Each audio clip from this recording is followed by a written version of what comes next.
Thank you very much. It's a great pleasure to be with you this evening and a great pleasure to be back in the Department of State. And I want to express my thanks also to those of you who are responsible for this tremendous center, those who were there when it was initiated, those who have worked tirelessly to bring it into existence.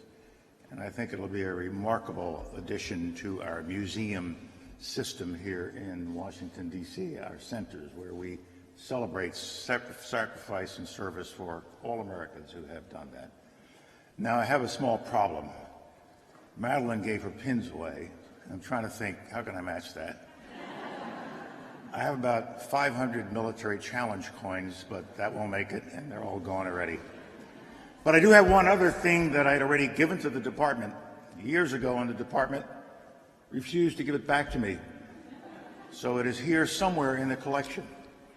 It probably will not be displayed in the catalog that you're going to get later this evening or will be out shortly. But it was a treasure that I gave to the department, and what they did with it kind of scares me. It was a bottle of vodka. It was a bottle of vodka given to me by my dear friend, the former foreign minister of the Russian Federation, Igor Ivanov. And the department said, you got to turn it in. This is a bottle of vodka. You got to turn it in. So I turned it in, and the next thing I knew, they had given it an evaluation of something like $500. And I said, you can't be serious. It's a bottle of vodka. What made it unique, I understand this, but I don't think they really had to do all of that. The bottle is the image of an AK-47 assault rifle. And in all of its glory, it is now here in the State Department. AK-47 vodka.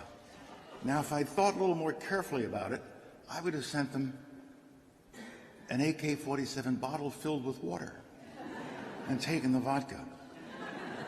But it's just so symbolic of the kinds of gifts and things that we are presented as former secretaries and secretaries by people who want to touch us in an important way and who want to contribute to our heritage and to our history.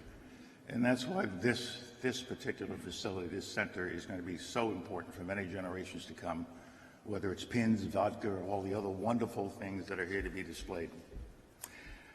A few months ago, I was at the National War College, my alma mater. I graduated from there 40 years ago.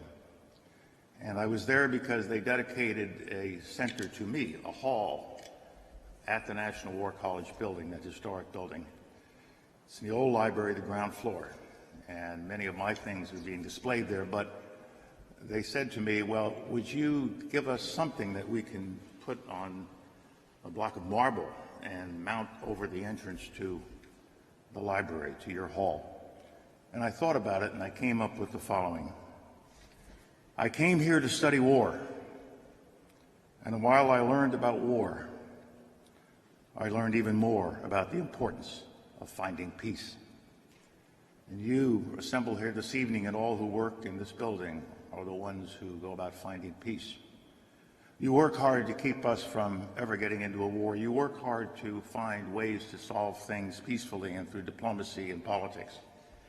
And if war comes, you are there with us. You are helping us with the prosecution of that war and bring it to an end. And when the war is over, it's the diplomats who take center stage to make sure that what we had achieved is then embedded in the soul of the country. You should be so proud of what each and every person in this department does every single day, and those foreign employees that we have. You can be so proud that this center now represents all that service and sacrifice for so many, many years. You can be proud to always carry the title of Blessed are the Peacemakers. Thank you very much.